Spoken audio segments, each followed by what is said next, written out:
Excellence, donc les politiciens maliens, et d'ailleurs doivent intégrer dans leurs analyses le fait que ces dirigeants actuels, les dirigeants des pays, soient soumis à des pressions externes, luttent contre des déstabilisations, des coups d'État tous les jours, des tentatives d'assassinat. Ils doivent intégrer ces éléments dans leurs analyses. C'est choquant quand les mêmes politiciens disent que la situation sécuritaire s'aggrave. Ils le disent. En même temps qu'elle s'aggrave, eux, ils l'aggravent davantage. Le premier soutien des Goïta, des Traoré, des Tiani devait être les leaders des partis d'opposition. C'est eux organisés qui devaient les soutenir pour dire nous sommes avec vous jusqu'au jour où vous mettez l'ordre dans ce pays et nous irons aux élections démocratiques. Et nous savons que même après ces élections démocratiques, nous avons besoin de l'armée pour stabiliser et continuer à garantir notre sécurité. C'est ce qu'un homme politique sérieux, réfléchi, devait dire dans ces trois pays-là. Mais tu ne vois pas toi-même que ça fait pitié. Ça fait pitié, Moussa Mara, toute la bande-là. Tu ne vois pas que ça fait pitié? Tu te demandes, mais est-ce qu'ils sont normaux? Est-ce qu'ils réfléchissent, ils ont pitié de la population malienne? Mais venez vous battre. Quand la paix revient, on fait les élections. Est-ce que les militaires ont dit qu'ils veulent rester éternellement au pouvoir? Eux aussi, laissez-les. Ils iront s'amuser un jour quelque part quand ils auront fini de sauver leur pays. Il faut sauver le pays. Oui, mais la question aussi, c'est ça. Ceux-là, ils ont l'impression que ça dure, parce que la transition... Pourquoi ils se fient à leurs impressions au lieu de regarder la réalité qui est face d'eux? Puisque les mandats au Mali, Burkina ou Niger ont été prolongés sur des délais précis. Pourquoi ils ont l'impression? Ils ont quelle impression? C'est des impressions dictées de l'extérieur. Ah, faites vite, on a besoin de votre or et votre pétrole pour sortir de la faillite totale de nos pays. Allez, il faut aller vite. Vous voulez quoi? Combien de milliards? Allez, prends. Combien d'appartements? Allez, prends. Combien de call girls on t'envoie par avion à Bamako tous les jours? Allez, prends. Mais c'est ça le problème. Mais comment tu peux dire toi-même que l'insécurité s'aggrave et tu veux organiser des élections? Oui, mais une question... On leur donne le pouvoir aujourd'hui. C'est simple. Ils vont appeler les armées de ce que tu connais, de venir se réinstaller. Eux, comme c'était des armées d'orpailleurs et non de guerriers contre les terroristes, donc ils viennent avec leur logistique lourde pour faire de l'orpaillage en complicité avec les terroristes. Parce que quand on découvre l'or dans le village X, on demande aux terroristes d'aller attaquer le village X. Les terroristes vont massacrer les gens là-bas. On prend ça pour prétexte pour y installer les armées de sauveurs qui, en réalité, sont des armées d'orpailleurs. Donc, s'ils viennent, ce sera le même schéma. On va entraîner leurs militaires avec des bâtons. Tu t'imagines, Gilles, tu es un jeune, tu rêves d'aller dans l'armée. Tu rêves de sauver ton pays. Tu rêves de te battre. Et on te donne des bâtons comme les enfants font au village pour s'entraîner. Ils tiennent le bâton, boum, boum, boum, boum. Tu es militaire.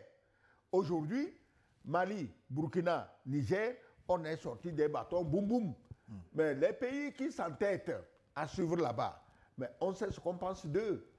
On a même eu à dire que non, qu'ils ne sont pas assez structurés pour acheter des armes. Tu t'imagines? On leur propose d'ailleurs de négocier avec les terroristes. Et on va même, voilà, justement, on leur dit, mais il faut négocier, ne faites pas comme les trois égarés du Sahel, mais négociez avec les terroristes. Nous, on est avec vous, les terroristes, c'est nos enfants. On leur dira, ils vont être très gentils. Il n'y a pas de problème, négocier avec eux. Mais donc, tu vois que tout cela, un homme qui aime son pays ne peut jamais accepter ça. Ni le Burkina, ni le Mali, ni le Niger, ces dirigeants n'accepteront jamais cette façon de voir ou de régler les problèmes. On ne peut pas vendre le pays aux terroristes parce que les terroristes vont garantir l'exploitation gratuite des richesses de nos pays pour envoyer dans ces pays qui sont tellement mal gérés qu'ils sont en faillite totale, à tous les plans, faillite totale. Mais Lucas Baki, quelque part, est-ce qu'il y a une question avant d'aller à la pause, de recevoir les contributions des téléspectateurs? Je rappelle un numéro WhatsApp par lequel vous pouvez nous envoyer vos messages, plus 228 96 08 43 43 228 96 08 43 43, des messages et non des appels WhatsApp, et je me ferai le plaisir de relayer vos contributions. Pour finir donc cette première partie, Excellence, que doit faire désormais Assimi Goïta pour maintenir un climat de calme nécessaire à la poursuite de ces réformes à la tête de l'État malien? Non, vous avez d'abord demandé pourquoi, on a dit pourquoi au début ils n'avaient pas fait preuve de fermeté.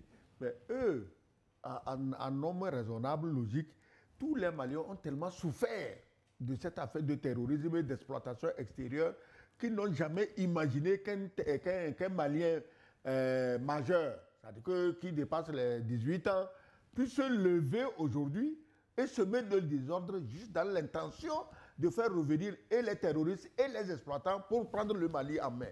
Maintenant qu'ils le savent, c'est à eux de trouver les voies de fermeté qu'il faut pour que les choses marchent. Qu'est-ce qu'il faut faire?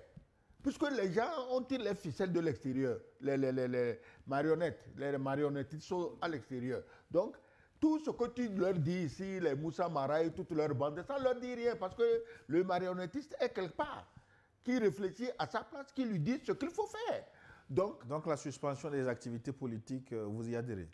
Mais si je n'y adhérais pas devant leur réaction maintenant, je dirais qu'il faut le faire. C'est ça le problème. Si je n'y adhérais pas, leur comportement actuel fait que j'allais dire, mais écoutez, les officiers là, si vous vous amusez, un politicien, c'est un politicien. Hein. C'est une race à part. Hein. C'est-à-dire qu'on est tous nés togolais, mais quand on fait la politique là, on devient une race à part. Donc les politiciens sont une race à part. Donc si tu leur fais confiance sur leur figure, en disant que bon, on a tué des Maliens, on a pris une partie du Mali, on a fait ceci, on a fait cela, ils sont des hommes raisonnables, ils ne peuvent pas cautionner ça, et brusquement tu te rends compte qu'ils cautionnent ça. Ils appellent ça de tous leurs vœux. Élection démocratique en Afrique veut dire esclavage. Chercher à réduire nos pays en esclavage. C'est ça la démocratie. Mais eux, au Mali, ils ne sont pas au courant de ce qui se passe. En Roumanie, quelqu'un a gagné les élections démocratiquement, on l'a chassé. Parce qu'il a gagné démocratiquement, on l'a chassé. Donc eux, ils ne sont pas au courant de comment on gère la démocratie, que ça, après tout, chacun gère selon ses intérêts. Que ça s'appelle démocratie ou dictature, il faut que ce soit géré dans l'intérêt du pays, des populations. C'est ça qui est le plus important.